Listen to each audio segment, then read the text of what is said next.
ನೀರು ಕೊಡ್ತೀನಿ. ನಮಸ್ಕಾರ, ಎಲ್ಲರಿಗೂ ಒಳ್ಳೆಯದಾಗಲಿ ಮೇಡಮ್. Thank you madam. ಪ್ರತಿಷ್ಠೆಯ ಒಂದು ಶುಭ ಕಾರ್ಯಕ್ರಮದಲ್ಲಿ ಭಾಗವಹಿಸಿದ್ದೇವೆ. ಕಾಂಗ್ರೆಸ್ ಪಕ್ಷವನ್ನ ಸದೃಢಗೊಳಿಸಬೇಕು ಮತ್ತು ರಾಜ್ಯಾದ್ಯಂತ ಸೋಮರೆಡ್ಡಿ ಅವರು ಅಧ್ಯಕ್ಷರಾದ ನಂತರ ಮಿಂಚಿನ ಸಂಚಾರ ತರ ಇಡೀ ರಾಜ್ಯದಲ್ಲಿ ಓಡಾಡಿ ಕಾಂಗ್ರೆಸ್ ಪಕ್ಷವನ್ನ, ಅದರಲ್ಲೂ ಮಹಿಳೆಯರನ್ನ ಕಾಂಗ್ರೆಸ್ ಪಕ್ಷಕ್ಕೆ ಸೆಳೆಯಲು ಅವರ ಕೊಡುಗೆ ಅಪಾರವಾದದ್ದು. ಇವತ್ತು ಮಂಡ್ಯಕ್ಕೆ ಪ್ರಥಮ ಬಾರಿಗೆ ಬಂದಿದ್ದಾರೆ. ಈ ಒಂದು ಮಹಿಳಾ ಸಮಾವೇಶ ಮುಂದಿನ ದಿನಗಳಲ್ಲಿ ಮಾಡೋಣ. ಅದಕ್ಕೆ ಮುಂಚೆ ಪಕ್ಷವನ್ನ ಸದೃಢವಾಗಿ ಕಟ್ಟೋಣ ಅಂತೇಳಿ ಅವರು ಬಂದಿದ್ದಾರೆ. ಅವರಿಗೆ ಆತ್ಮೀಯವಾಗಿ ನನ್ನ ಹೃದಯಪೂರ್ವಕವಾಗಿ ಸ್ವಾಗತವನ್ನ ಬಯಸ್ತೀನಿ. ಕಳೆದ 8 ವರ್ಷಗಳು ಆಯ್ತಕ್ಕ, ಕಳೆದ 8 ವರ್ಷಗಳಿಂದ ಪಕ್ಷವನ್ನ ಅಂಜನಾ ಶ್ರೀಕಾಂತ್ ಅವರು ಬಹಳ ಪ್ರಕಾರವಾಗಿ ಯಶಸ್ವಿನತ್ತ ಕಟ್ಕೊಂಡು ಬಂದಿದ್ದಾರೆ.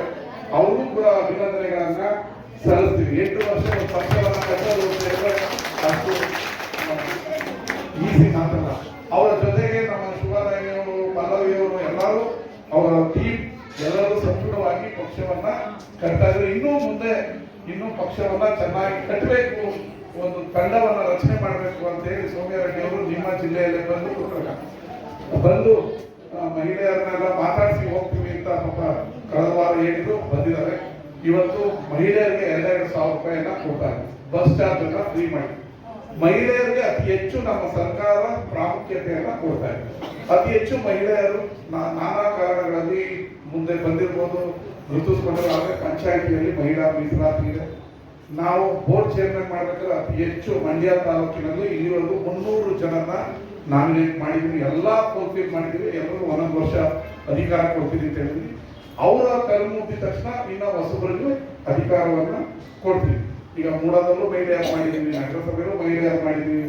ಎಲ್ಲ ಬೋರ್ಡ್ ಚೇರ್ಮನ್ಗಳಲ್ಲೂ ನಿಮ್ಮನ್ನೆಲ್ಲರೂ ಅಧಿಕಾರವನ್ನ ಕೊಟ್ಟಿದ್ದೀವಿ.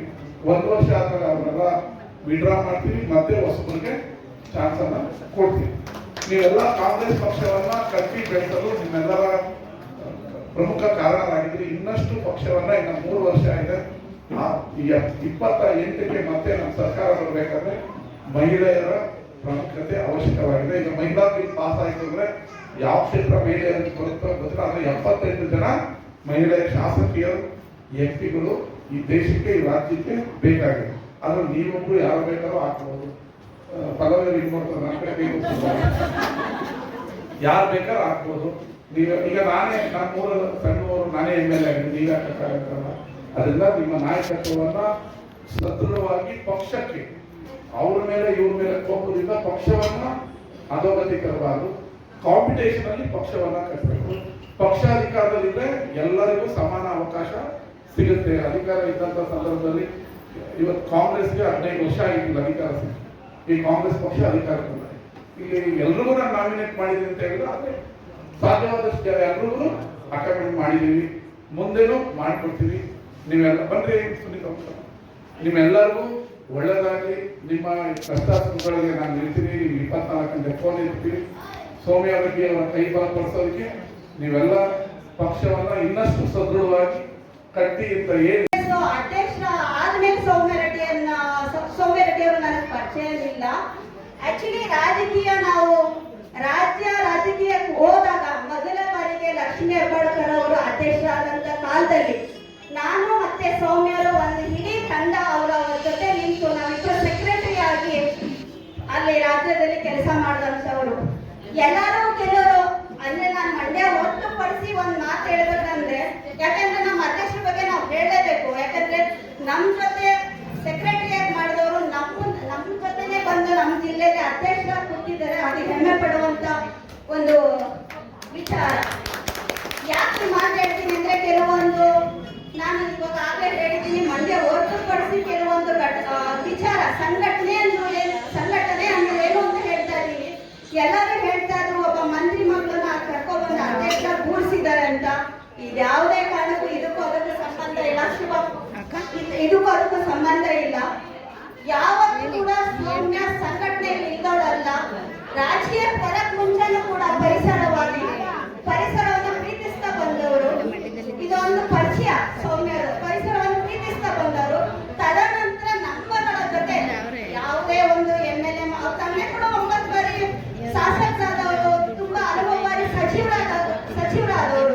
ಅದನ್ನ ನಾನೇನು ಇವತ್ತು ಹೇಳ್ತೀನಿ, ಮಹಿಳಾ ಕಾಂಗ್ರೆಸ್ಗೆ ಒಂದು ನಾನು ಹೇಳೋದೇನಂತಂದ್ರೆ ನಮ್ಮ ಮಹಿಳಾ ಮುಖಂಡರು ಅದನ್ನ ಮನೆ ಮನೆಗೂ ರೀಚ್ ಆಗತ್ತಾರ.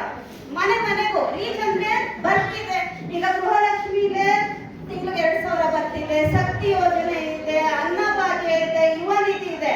ಅದು ನಾವು ಕೊಡ್ತಾ ಇದೀವಿ ಹೊರತು ಮನೆ ಮನೆಗೆ ನನ್ನ ಒಂದು ವೈಯಕ್ತಿಕ ಅಭಿಪ್ರಾಯ ಅದು ಇನ್ನೂ ಒಂದು 60% ರೀಚ್ ಆಗಿದೆ. ಅಂದ್ರೆ ಯಾವ ಕೊಟ್ಟಿದ್ದಾರೆ, ಯಾರು ದುಡ್ಡು ಕೊಟ್ಟಿದ್ದಾರೆ, ನಮ್ ದುಡ್ಡು ಕೊಟ್ಟಿದ್ದಾರೆ, ಆಮೇಲೆ ಸರ್ಕಾರ ಮಾಡಿರೋದೇನು, ನಮ್ ಸರ್ಕಾರ ಮಾಡಿರೋದೇನು ಅಂತ ಮತ್ತಟ್ಟಾಕು ಅಂತ ಹೇಳ್ಕೊಡ್ಬೇಕು. ದಯವಿಟ್ಟು ಆ ಕೆಲಸ ಮಾಡೋದು ಒಂದೇ ಒಂದು ದಾರಿ, ಒಂದೇ ಒಂದು ವಿಂಗ್ ಅಂದ್ರೆ ಮಹಿಳಾ ಕಾಂಗ್ರೆಸ್ ಅವರು. ಮಹಿಳಾ ಕಾಂಗ್ರೆಸ್ ಅವರು ಮನಸ್ಸು ಮಾಡಿದ್ರೆ ಏನ್ ಬೇಕಾದ್ರೂ ಮಾಡ್ತೀವಿ. ವರ್ಷದಿಂದ ನಮ್ಮ ಸರ್ಕಾರ, ನಮ್ಮ ಕಾಂಗ್ರೆಸ್ ಸರ್ಕಾರ ಬಂದಿದೆ. ನಮ್ಮ ಸರ್ಕಾರದಲ್ಲಿ ಯಾರು ಕಾರಣ ಅಂತ ಹಾಗೆ ನಾವು ಹೇಳಿದ್ವಿ. ನಮ್ಮ ಕಾರ್ಯಕರ್ತರು, ನೀವು ಪ್ರತಿಯೊಬ್ಬ ಕಾಂಗ್ರೆಸ್ಸಿನ ಕಾರ್ಯಕರ್ತರು, ಮುಖಂಡರು ಆ ಕೀರ್ತಿ ನಿಮಗೆ ಹೋಗ್ಬೇಕು. ಈಗ ನಿಮಗೆ ನೆನಪಿರ್ಬೋದು, 2 ವರ್ಷ ಹಿಂದೆ ನಮ್ಮ 4 ವರ್ಷ ಬಿಜೆಪಿ ಸರ್ಕಾರ ಇತ್ತು, ಹೌದಾ ಇಲ್ವಾ? ಆಗ ಹೇಗಿತ್ತು ಪರಿಸ್ಥಿತಿ? ತುಂಬಾ ಸಮಸ್ಯೆ ಇತ್ತು. ನಿಮಗೆ ನೆನಪಿರ್ಬೋದು, ಏನೋ ಕೆಲಸಗಳಾಗ್ತಿರ್ಲಿಲ್ಲ, 40% ಸರ್ಕಾರ ಅಂತ ಹೆಸರು ಬಂತು, ಹೌದಾ ಇಲ್ವಾ? ಆಮೇಲೆ ಜಾತಿ ಧರ್ಮ ಹೆಸರಲ್ಲಿ ವಿಭಜನೆ ಮಾಡೋದು ವಿಶ್ವವನ್ನ. ಸೊ ಹಾಗಾಗಿ ನಮಗೆ 136 ಬಂತು, ಅದಾದ್ಮೇಲೆ ಬೈ ಎಲೆಕ್ಷನ್ ಬಂತು, ಈಗ 140 ಬಂದಿದೆ. ನಮ್ಮ ಜನಪ್ರಿಯ ಮುಖ್ಯಮಂತ್ರಿ ಸಾಗಂತ ನಮ್ಮ ಸಿದ್ದರಾಮಯ್ಯ ಸರ್ ಅವರು, ನಮ್ಮ ಜನಪ್ರಿಯ ಕೆಪಿಸಿಸಿ ಅಧ್ಯಕ್ಷರು, ಡಿಸಿಎಂ ಅಂತ ನಮ್ಮ ಡಿ ಕೆ ಶಿವಕುಮಾರ್ ಸರ್ ಅವರು, ನಮ್ಮ ಈ ಜಿಲ್ಲೆಯಿಂದ ನಮ್ಮ ಚಲುವಣ್ಣ ಅವರಿದ್ದಾರೆ, ಎಲ್ಲ ಶಾಸಕರಿದ್ದಾರೆ. ನಾನೀಗ ನೀವು ಎಲ್ರಿಗೂ ಈಗ ಗೊತ್ತಿದೆ, ಪಂಚ ಗ್ಯಾರಂಟಿಗಳ ಬಗ್ಗೆ ಆಗಲೇ ಎಲ್ಲರೂ ಮಾತಾಡಿದ್ದಾರೆ. ಎಷ್ಟು ಜನ ಈಗ ಗೃಹಲಕ್ಷ್ಮಿ ಯೋಜನೆ ಬರ್ತಾ ಇದೆ, ಕೈ ಹತ್ರ ಒಂದೊಂದ್ಸತಿ 2-3 ತಿಂಗಳು